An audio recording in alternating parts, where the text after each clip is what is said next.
Il y a une unanimité très claire sur le constat qui est fait dans cette tribune et en tout cas sur le constat qu'il y a un réel problème dans l'organisation de la justice et donc dans le rendu de la justice, ce qui est évidemment grave dans un pays. Ensuite, alors déjà, c'est historique parce que jamais autant de magistrats se sont mobilisés ensemble. Oui. Et en plus, il n'y a absolument aucune rupture générationnelle. C'est aussi bien les anciens magistrats que les nouveaux. Donc il n'y a pas une espèce de révolution par les nouveaux magistrats qui voudraient tout changer, etc. Il y a une sorte d'unanimité. Et évidemment, par là, la révélation d'un malaise bien profond. Il y a d'abord la première question, c'est celle des moyens. On entend beaucoup parler des moyens. On entend parler des moyens dans à peu près tous les services publics d'ailleurs. Moyens d'augmentation, comme disait voilà. Mais, Dimitri. Oui, mais justement, on rentrera après dans le fond du problème, parce que vous pouvez augmenter tous les moyens que vous voulez. Si ça ne fonctionne pas, ça ne fonctionnera pas mieux. Hein, non, mais ça a l'air bête, mais c'est quand même vrai. Mais cela dit, il y a évidemment un véritable problème, alors matériel, mais surtout humain. Alors, j'ai pris juste quelques chiffres du dernier rapport de la Commission européenne pour l'efficacité de la justice, qui est sorti en 2020. En France, vous avez 10,9 juges pour 100 000 habitants. La moyenne dans l'Union européenne, c'est 21,4. Et vous avez 3 procureurs en France pour 100 000 habitants. Dans le reste de l'Union européenne, la moyenne, c'est 12,13. On comprend qu'il y a quand même une sous-dotation humaine pour la justice, ce qui, évidemment, a des conséquences dans le traitement des dossiers. Le malaise est peut-être encore plus profond sur le sens et l'identité même, à la fois du métier de magistrat et de la manière dont il se fait. Alors, évidemment, reviennent les problèmes de suradministration et de bureaucratie. Tout ce que je vais vous dire sur la justice, on pourrait faire la même chronique avec l'hôpital, la même chronique avec la police. C'est toujours les mêmes problèmes. Donc, suradministration et bureaucratie abusive, évidemment, et il y a la dénonciation aussi de la manière dont on met la pression, on va dire, politiquement sur les magistrats, c'est-à-dire politique du chiffre. Il faut faire des statistiques et tout le temps des statistiques, faire du chiffre tous les jours, donc traiter des affaires sans discernement, et il faut tant d'affaires par jour pour un magistrat. Et là encore, c'est la même question, notamment pour la police, et c'est la vision budgétaire en fait de la gestion de la justice. Budgétaire ne voulant pas forcément dire efficace, parce que ça ne veut pas dire on remet les coûts là où ils sont et on les supprime là où ils sont inutiles. C'est simplement qu'il faut tout réduire en permanence et en général pas forcément au bon endroit. C'est donc les cadences de travail. Alors ils insistent beaucoup sur les cadences de travail. Il faut préciser qu'elles sont inégales évidemment dans toutes les juridictions en France. Il y a des juridictions dans lesquelles la cadence de travail est tout à fait correcte, mais il y en a dans lesquelles c'est absolument impossible de tenir. Et donc le résultat, les magistrats eux-mêmes le disent, c'est un abattage de décisions sans vision, parfois sans logique, et donc qui finit par donner une impression de roulette russe. Vous savez, vous comparez deux choses dans différentes juridictions, vous n'avez pas du tout la même décision de justice et vous finissez par plus le comprendre parce qu'il y a à la fois pas de vision et pas forcément de logique, même dans les règles qui sont données aux magistrats.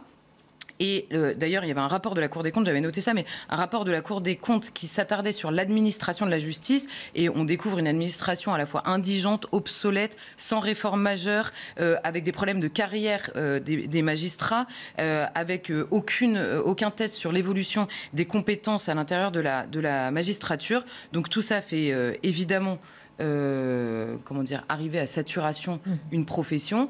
Et on a à l'inverse un ministre de la Justice qui n'a pas l'air vraiment de comprendre à la fois l'ampleur du problème et qui dit finalement circuler, il n'y a rien à voir. Oui, justement, il a réagi. Tout à l'heure, je vais poser la question sur les Français et ce que ça implique sur le quotidien des Français qui n'a plus confiance en sa justice.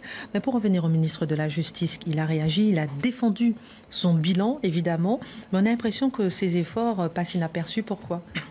En fait, le ministre défend une vision dans laquelle il s'est inscrit. C'est-à-dire qu'il y a une évolution à la fois des moyens et du nombre de magistrats qui avait été votée avant lui et qu'il a continué à faire. En gros, c'est une évolution sur les budgets de 8%.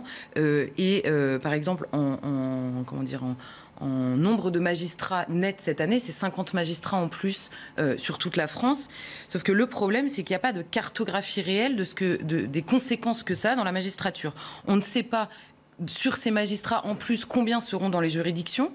Donc on ne sait pas si ça changera vraiment les choses pour les juridictions qui sont absolument débordées. On ne sait pas non plus, les syndicats précisaient qu'ils n'ont pas moyen, par le biais de leur ministère, de savoir combien il y a de magistrats qui sont aujourd'hui, qui ne sont pas effectivement au travail parce qu'ils sont en arrêt de travail, parce qu'ils sont en congé de maternité par exemple, parce qu'ils sont en burn-out, il y en a énormément évidemment chez les magistrats, et ils n'arrivent pas à avoir de cartographie. On sait le nombre de magistrats de manière abstraite, combien sont magistrats dans le pays, on ne sait pas combien le sont effectivement aujourd'hui dans la justice. Alors, il y a quand même une question, c'est répondre simplement par des chiffres sortis d'un contexte, c'est forcément assez peu satisfaisant parce que la question, elle peut se poser en deux temps. Est-ce qu'un effort a été fait récemment, et notamment sous ce gouvernement ? Oui, notamment un effort budgétaire. Est-ce qu'il correspond aux besoins de la justice et au rattrapage nécessaire ? Non, clairement pas. Donc vous voyez la différence qu'il peut y avoir.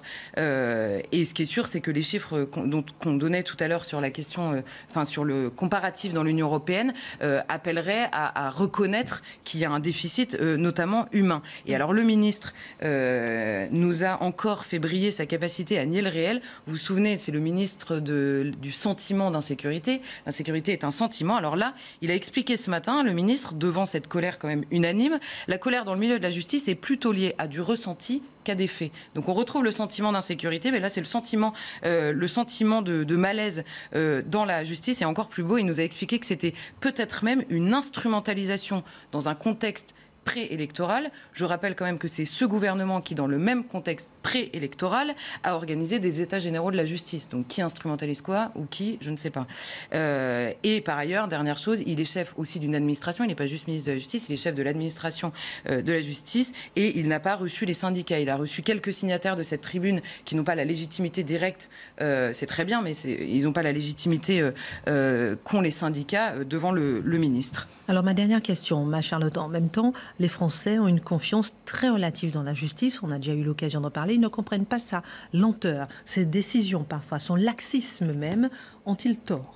Non, en fait, il faut réussir à comprendre pourquoi cette perception est évidemment légitime auprès des Français. Il y a d'abord la première question des juges. On parle beaucoup des juges. Le problème, ce seraient les juges. Alors d'abord, les juges, ça ne veut pas dire grand-chose. Il y a évidemment une différence entre le parquet et le siège. Il y a une différence entre les différentes chambres. On ne peut pas parler de la même manière d'une décision de justice qui est rendue au hasard à la 17e chambre que dans une juridiction pour du droit commun, au civil, au pénal. Tout ça est très différent. Il n'y a pas forcément de question. Ensuite, la politisation des juges, c'est une vraie question.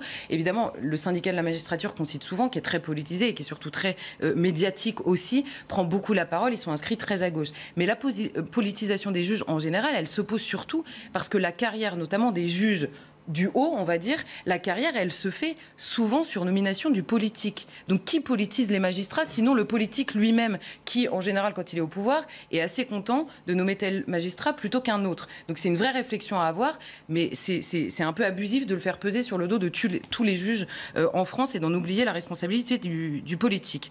Mais la véritable question, notamment pour les Français, c'est comment fonctionne la justice et pourquoi, souvent, elle ne réussit pas à fonctionner. Et là, il y a deux choses essentielles à retenir. C'est que d'abord, la justice participe à une chaîne pénale dont elle n'est pas le seul acteur. Or, c'est pour ça que je parlais de la police tout à l'heure. Si la police, qui elle-même a un manque de moyens cruel, a un déficit de vocation gravissime pour les enquêteurs, parce que les enquêtes deviennent impossibles, parce que la procédure est extrêmement complexe, parce que apporter les preuves devient de plus en plus compliqué, parce que les vices de procédure par conséquent se multiplient. Si les enquêtes sont rendues beaucoup plus difficiles, le juge, lui, ne peut pas agir correctement s'il n'a pas une enquête parfaitement ficelée. Donc on comprend que c'est vraiment une chaîne et ça, le magistrat n'en est pas responsable. Il ne maîtrise pas non plus les flux entrants. On comprend que politiquement, notamment, on poursuit aujourd'hui tout et n'importe quoi, absolument sans priorité. On va dire, aujourd'hui, la priorité, c'est ça, demain, c'est ça. Donc le flux pour les magistrats, ce n'est pas eux qui le gèrent. Et ça explique notamment le stock d'affaires absolument ingérable. Et la deuxième chose, c'est le délai des procédures. Dans les procédures que suivent les magistrats, il y a des délais et à chaque fois qu'il y a une nouvelle réforme des procédures, on ajoute des délais et vous ne pouvez pas raccourcir les délais puisqu'ils sont prescrits par la loi elle-même. Donc les juges ne sont pas responsables, notamment souvent, de la lenteur du processus judiciaire. Et enfin, en dernier lieu, il y a la question des injonctions contradictoires du politique lui-même. Il n'y a pas il n'y a pas de politique pénale claire dans ce pays. C'est un seul exemple. Il faut que les magistrats soient extrêmement fermes, c'est pas possible ce laxisme. Et en même temps, on leur explique qu'il n'y a pas suffisamment de peines de prison, donc il faut éviter la prison à tout prix, ne pas appliquer les courtes peines. Ensuite, il y a la question évidemment de l'exécution des peines, puis de leur aménagement. C'est probablement la chose la plus incompréhensible pour les Français. Quelqu'un qui prend 18 ans et puis en fait, au bout de 9, il peut sortir parce que bonne conduite. Alors, bonne conduite, je veux bien, mais réduire la peine de moitié, ça peut être compliqué à comprendre. Quand même, la peine est évidemment méritée au moment où elle est prononcée.